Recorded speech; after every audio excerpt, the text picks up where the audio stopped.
Hi, Professor Monteleone. Today I am back in my office, so the lighting's a little bit better, even if it is pretty echoey in here. I'm glad to be somewhere where there's actually Wi-Fi. But I'm excited to do this one because I really love Baroque art. I've always really liked Baroque art, but it was really cool to learn a lot of the backgrounds of some of these paintings that I've been looking at and the background of what was happening at the time of the Baroque style influence. Today the question that I'm going to be answering is compare and contrast two Baroque paintings treating the same subject matter. What do you think accounts for these differences and similarities? And the paintings that I chose were Judith beheading Holofernes. I chose that because I thought the story behind, I can't pronounce her name. I'll talk about it more when I'm doing the actual video. But yeah, so I hope you enjoy this. Thank you. Okay, so the two paintings that I'm choosing to compare and contrast are the two paintings by Caravaggio, or one by Caravaggio and one by Gentileschi, and they both have the same subject matter of Judith beheading Holofernes. I chose these two paintings mainly, honestly, because I really felt connected to the story behind a woman being taken advantage of in the story of Artemisia Gentileschi and what happened to her with one of her father's friends. It connected deeply to me, and on top of that, when I saw these two paintings, they evoked a really emotional response into me, and to me that's what Baroque painting was all about, was invoking this intense kind of emotional response in someone. But anyway, right off the bat, the first thing that I'm noticing is that both paintings have drastically different lighting. I mean, if we look at the painting by Caravaggio, you see that his subjects are almost in the spotlight. I mean, they look harsh almost, and they look as though it looks more as though they're acting in a play rather than this is a moment that we are walking in on and that we're seeing, which makes sense. I mean, it's very theatrical. It feels like something that's not necessarily a moment, an intimate moment, or not intimate, but it feels like a moment that you're, kind of watching play out in front of you rather than something that you're intimately looking in on.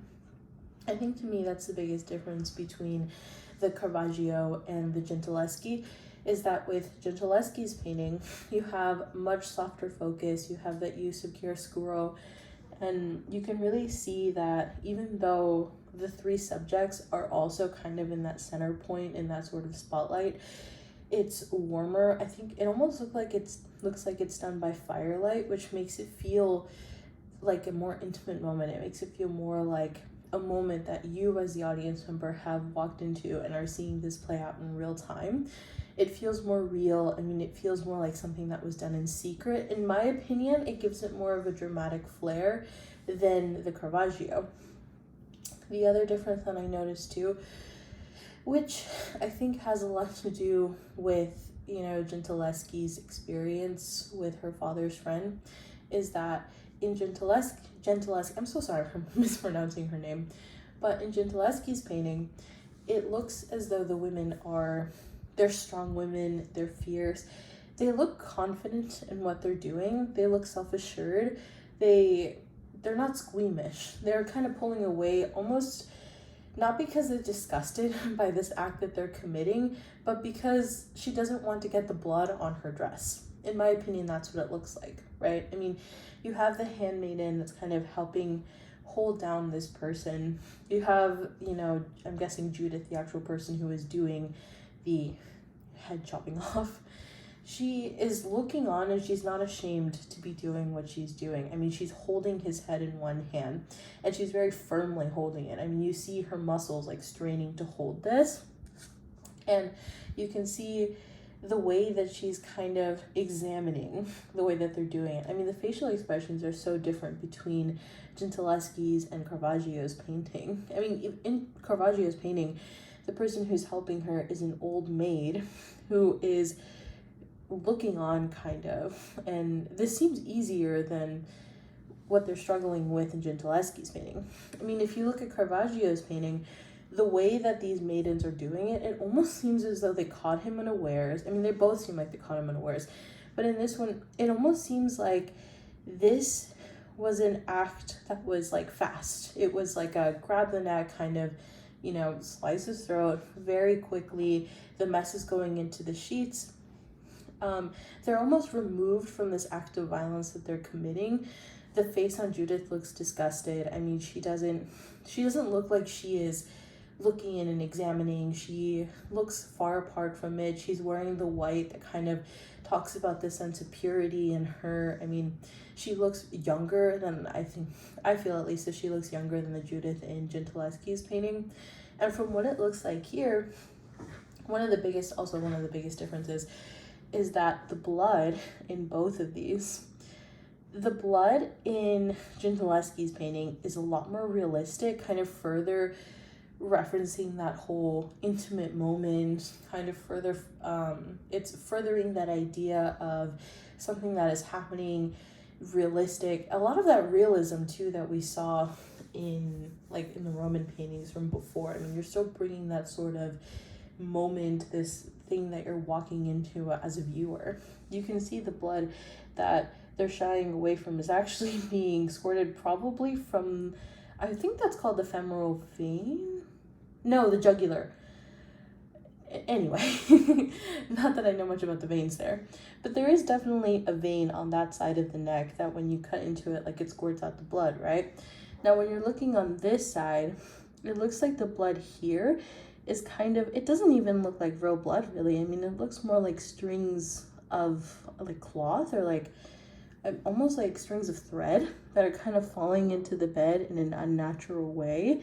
And I feel like, again, this is another way to kind of remove this scene from the realism that Gentileschi depicts. If you're looking at both of them as well, I feel like there's definitely more dramaticism in Gentileschi's piece. You see more of those interwoven people here. I mean, if you're looking at the way that their arms right here are kind of connected and woven into with her arms, he is reaching out his arm to try to stop them. There's a lot more dynamicism, in my opinion, in Gentileschi's painting. He's physically trying to like wrestle them off of him. He's not helpless like he is in here. And it almost, it makes it feel as though they are more determined in what they're doing. They're more passionate in what they're doing, and not passionate because they enjoy the act of murder, but passionate in the sense that they are confident about what they're doing, which is ridding their city from a captor, or, you know, saving the thousands of lives that they would save by killing this man, because that's a story that it's behind. Another thing too that I noticed is the red, I mean, not just the blood, but the red across the sheets and the reds like on their elbows are a lot more poignant, in my opinion, than they are here.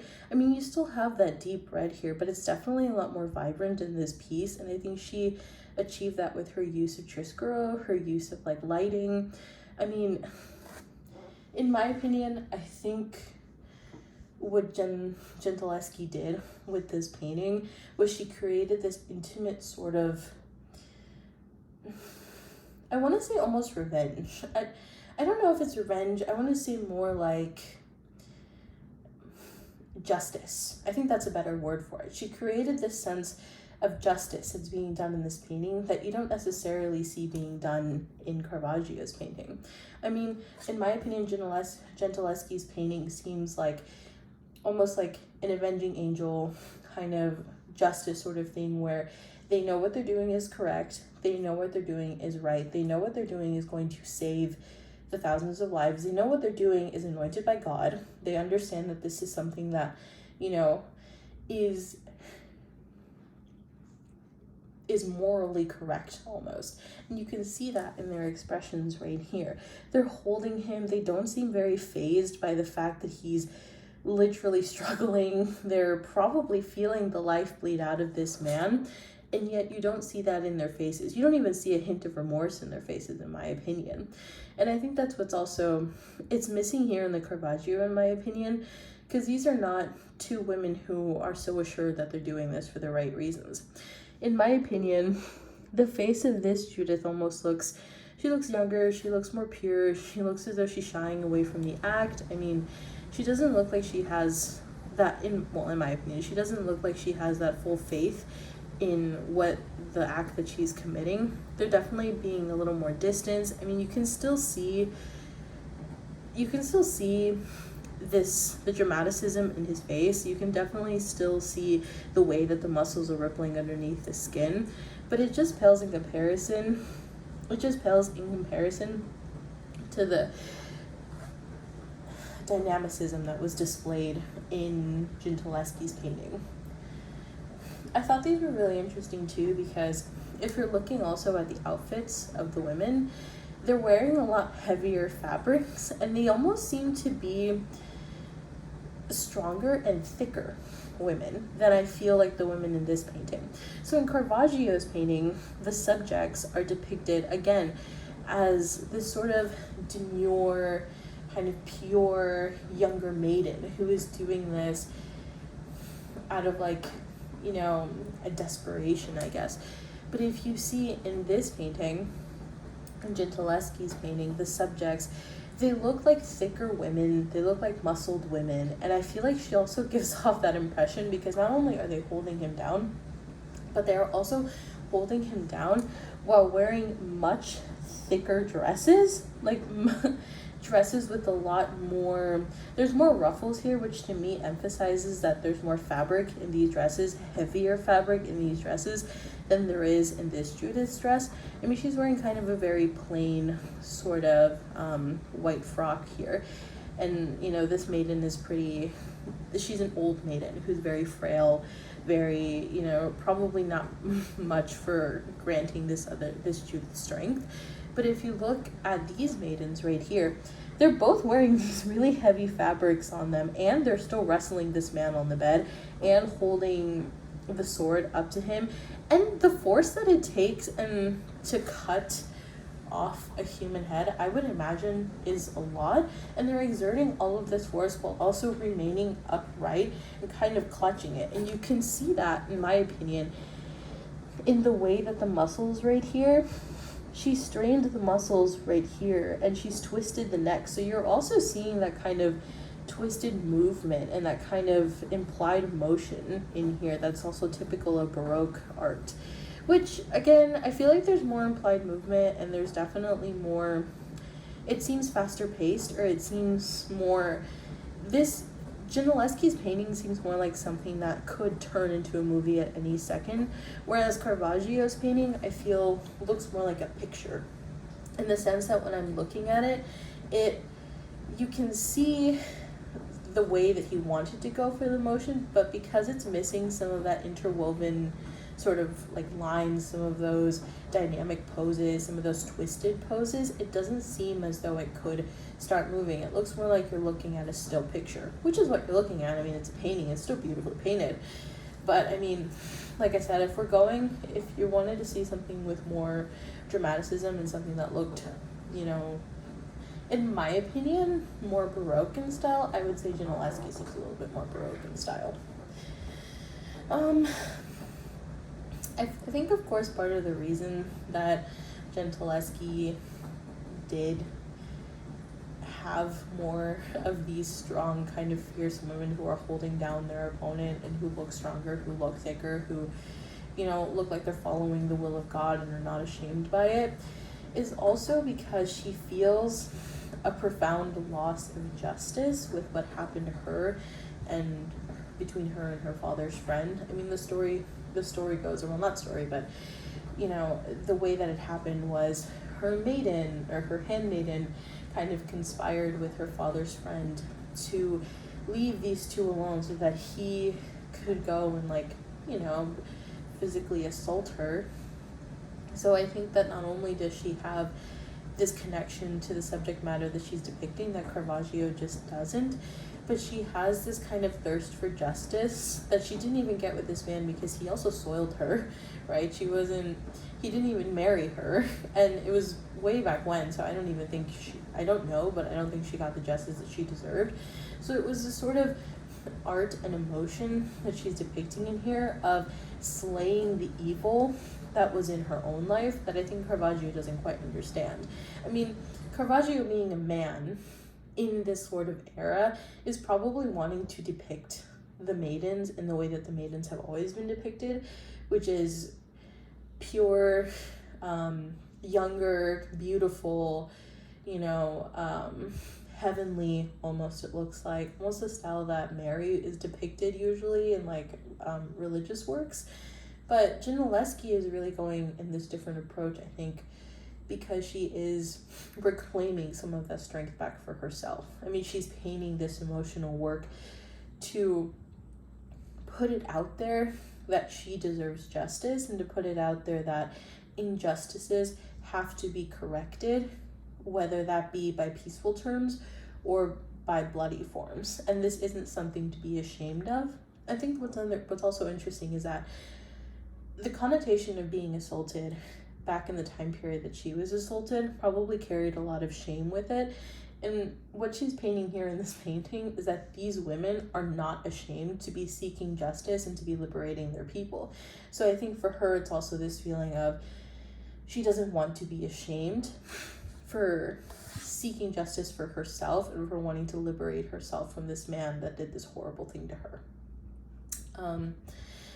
I think those are the biggest similarities and differences that I noticed in the two paintings. I guess a couple more similarities too, because I really talked mostly about the differences, is that they both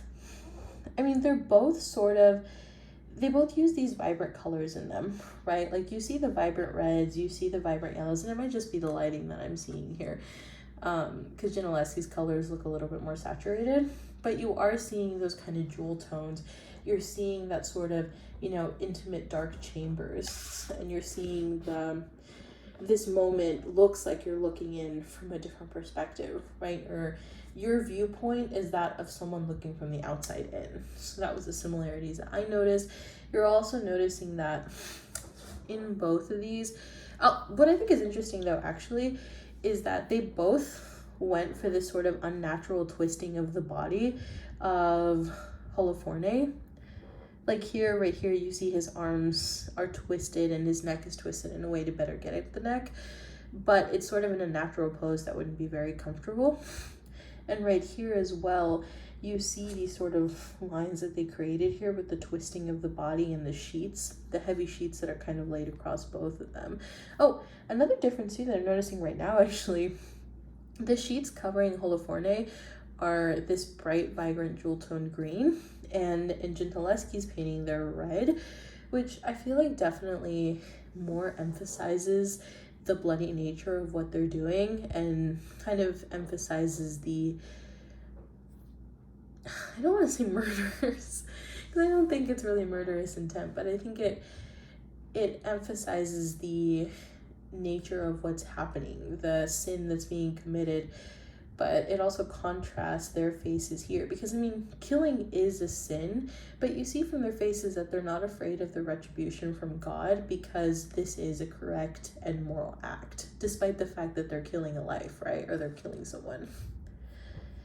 But yeah, those were the similarities and the differences between Caravaggio and Gentileschi's Judith Beheading Holofernes. I hope that you enjoyed my video, and I really like this section. I love Baroque art, so it was really cool to be able to go in and just look at a bunch of really beautiful paintings. I didn't really talk about them because I wanted to do this compare and contrast, but I love Baroque. I love Baroque statues. I think that's my favorite thing. There's this one statue of Lucifer that I really like, that now that I have these terms to back it up, I can kind of explain why it is that I like these statues, right? I love the implied movement, and you can definitely see that in, which this is going completely off topic, by the way, because I'm kind of finished doing the similarities comparisons, but something that I really love about Baroque pieces is the implied movement that you see from these pieces and the interaction between the statue, or the painting, and the viewer, in the way that the artists of this time period kind of manipulated the elements around it to give you something to give the viewer a different experience. And I think a great example of that is the David sculpture that we studied by Bernini. The David sculpture by Bernini, so different from the Davids that we saw, but also just so magnificent in the way that he is twisted. I mean, you see this motion, you feel like he's about to hit you with a slingshot. That was just, it was so cool. And then the Lucifer sculpture that I'm thinking of, I don't even know if the sculpture was made in the Baroque time period, but it has those same implications of like, let me see if I can find it. Well, but either way, I'm sorry, I don't want to make the video too long, but it's also one of those things where I love the way that they're so dramatic. I love the way that they're so theatrical. I mean, it's a really emotional kind of fierce way to depict art, and I think that's what art is all about too, is this emotional response, and especially the way that the church connected that emotional response with like these otherworldly godly figures was just genius in my opinion. Because you have this church who's like struggling because Martin Luther has posted his 95 like grievances against the church, and everybody is like, whoa, he's kind of right, the church is greedy, the church is, all of these things. And what does the church do? The church turns around and spends all of this money on sculptors to make these dramatic pieces that are manipulating you into feeling connected to the things that the church is talking about. It's just kind of a genius way to kind of set course or correct course back into, no, the church is powerful, the Pope is powerful, and you should feel connected to the heavens, you should feel connected to God, and the way we're going to do that is show you a bunch of emotionally charged pieces that will make you connect your own life experiences to the religious happenings in these stories.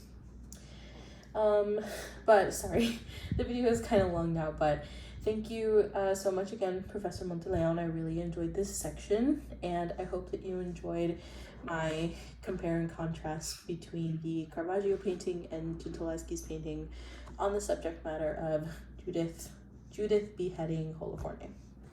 Thank you.